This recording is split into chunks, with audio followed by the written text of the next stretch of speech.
Sobrang haba na ng pila ng mga driver dito sa QC Circle na kukuha ng unclaimed benefits sa ilalim ng cash relief assistance ng DSWD.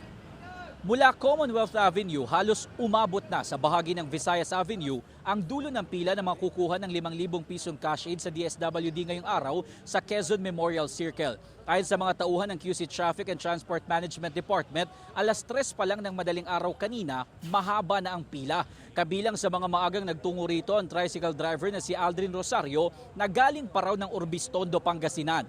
Hindi niya raw nakuha noon ang kanyang ayuda dahil mali ang detalye ng kanyang birthday. Ang problema, alauna pa pala ng hapon ang simula ng bigayan ng unclaimed benefits para sa mga nasa ilalim ng TODA at JODA. Ganyan din ang problema ng magkakaibigan tricycle driver na galing naman ng Novaliches. Pero kung tutuusin, hindi raw sila dapat na problema dahil tama naman ang mga dokumento na ipinasa nila at hindi sila ang nagkamali sa pagproseso nito. Ang TNVS driver naman na si Orlando Bongalos, nakaapat na balik na raw pero hindi pa rin niya nakukuha ang kanyang ayuda. Narito ang kanilang mga pahayag. Ngayon sir, nahiram pa ng pamasahe, ganun, para lang makuha yung pera dito sir.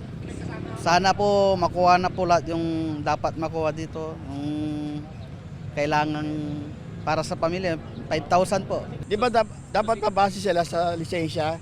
Kasi nagpasa yung presidente namin.